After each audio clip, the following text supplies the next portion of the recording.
Purchase your tracks today. À l'état civil, je suis Abdoumani Samira, née le 29 juillet 1997. Vous allez sûrement vous demander qui est Samimi. Samimi Fashion est une start-up que j'ai lancée en novembre 2016.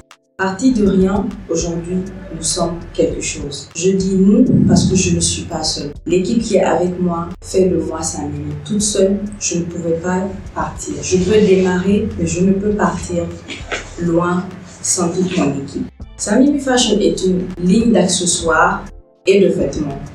Accessoires parce que nous produisons des sacs et des chaussures en cuir et en pagne. Nous produisons également des vêtements.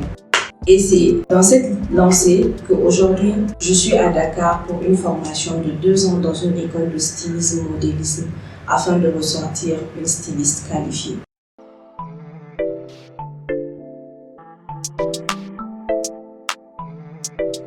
Purchase your tracks today.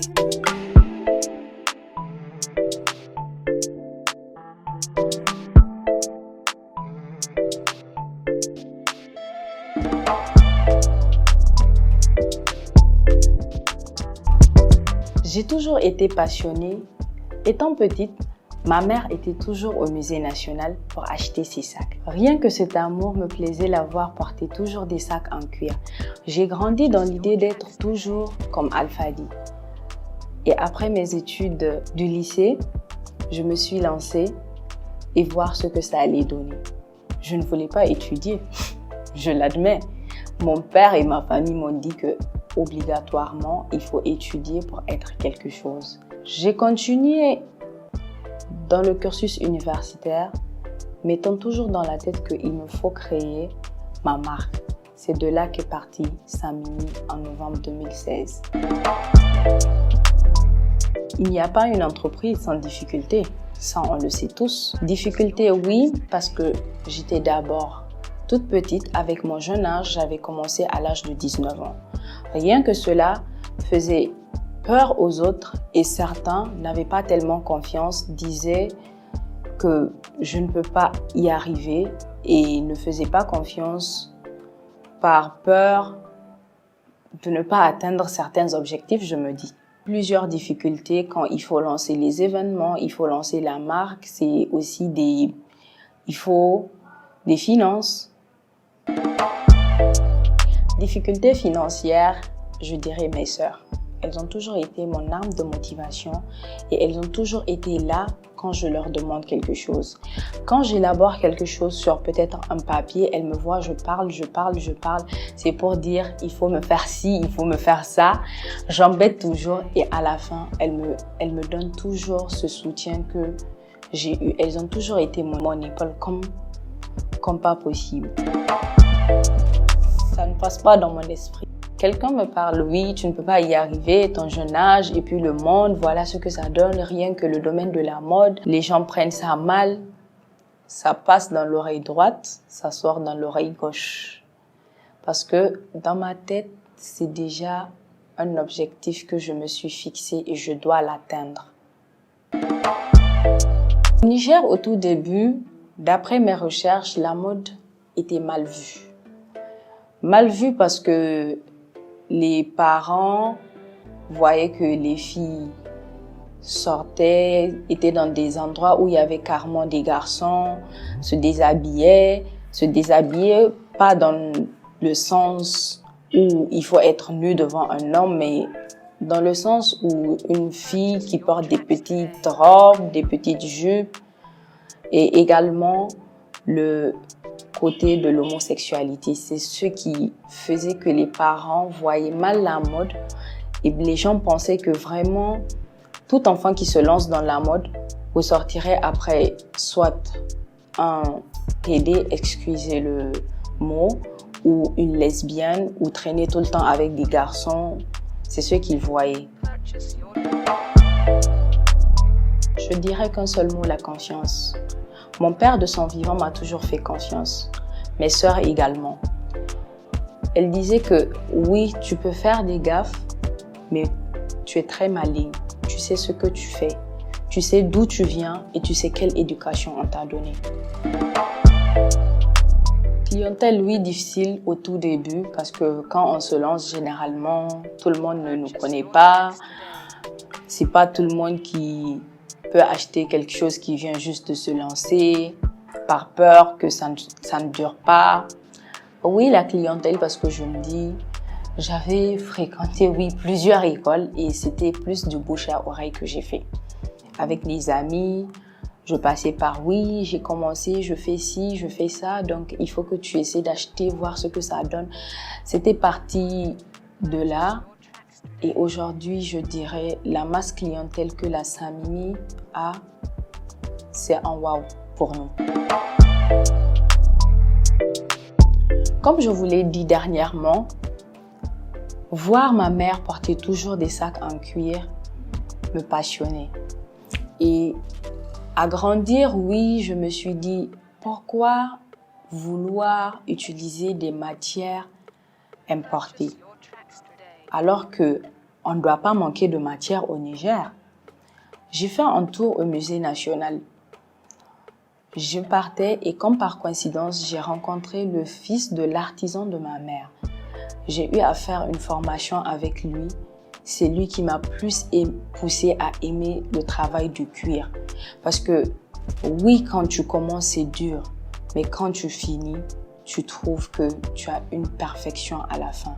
Cela m'a poussé à plus continuer à utiliser le cuir que le pagne même. Bon, là, je dirais plus, c'est un mélange parce que même le pagne qu'on dit, le pagne n'est pas de chez nous. Le pagne n'est pas de chez nous. On dit juste que oui, c'est culturel, c'est africain. Oui, les dessins, les designs sont africains, mais les pagnes ne sont pas produits au Niger. Les pagnes ne sont pas produits en Afrique. Nous mélangeons en utilisant les pagnes et également certains tissus qui sont produits par les tisserands nigériens, comme le kunta, les tera-tera, les saitangara, qui sont les différentes sortes de tissus produits par les tisserands du Niger. Nous avons eu à faire la première édition en 2016, en 2017 la deuxième édition. Depuis le début, nous avons toujours eu un accompagnement soit d'un ou plusieurs créateurs. À la première édition, nous étions 2 créateurs. La lancée de la Samimi et un créateur qui nous a accompagnés, Moko Style. À la deuxième édition, nous sommes partis avec 9 stylistes qui ont présenté leur collection sur le thé de la Samimi Fashion. À cause du voyage sur le Sénégal pour la formation, la 3e édition n'a pas pu avoir lieu. Et très bientôt, après la formation, la 3e édition va se lancer avec plusieurs beaux modèles ou disons, on laisse les surprises à voir. Et nous espérons également voir plusieurs jeunes créateurs et également les doyens pour nous accompagner dans la lancée de la 3e édition. Je trouve que là, elles arrivent autant pour moi à s'en sortir parce que voyant un peu les différents forums qui sont en train de se lancer maintenant, la majorité, ce sont des femmes qui sont en train de le faire. Par exemple, le FONAF, le SANEF. Le FONAF est lancé par Amadou Maïga Hadiza, le SANEF par Samira Ben Ousmane et plusieurs autres forums. Si nous en citons, nous n'en terminerons pas aujourd'hui. Et je suis fière de voir ça parce que ce sont nos grandes sœurs, ce sont nos mères qui sont en train de le faire et nous sommes fiers et nous espérons suivre la même lignée que ces dernières.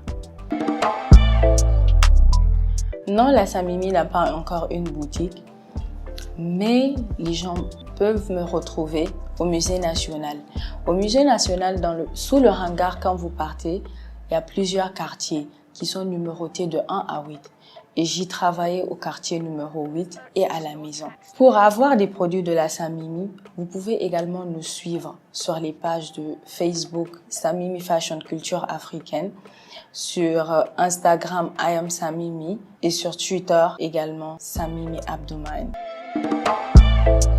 Au Niger est également un peu partout, oui, dans la mesure où, par exemple, si on a un client qui est au Bénin ou en France, nous essayerons de trouver quelqu'un qui part dans la même direction pour lui remettre le colis afin qu'il soit expédié à la personne. Mais nous allons essayer de voir cela dans les prochaines années à venir. Parce que la Samimi s'est cachée à peu près 1 ou 2 ans. Plusieurs personnes nous demandent si la start-up elle est encore vivante ou non. Nous ressortirons en force très bientôt. Dans 5 voire 10 ans, je vois Samimi pas qu'au Niger, mais à l'international. Quand nous disons à l'international, c'est de voir plusieurs showrooms de la Samimi à Ouaga, au Bénin, en Côte d'Ivoire, au Sénégal, pourquoi pas en Europe également. Oser, c'est créer. Si nous n'osons pas, nous n'allons pas créer ce que nous voulons. La détermination, c'est pour débuter, mais l'habitude, c'est ce qui nous fait continuer.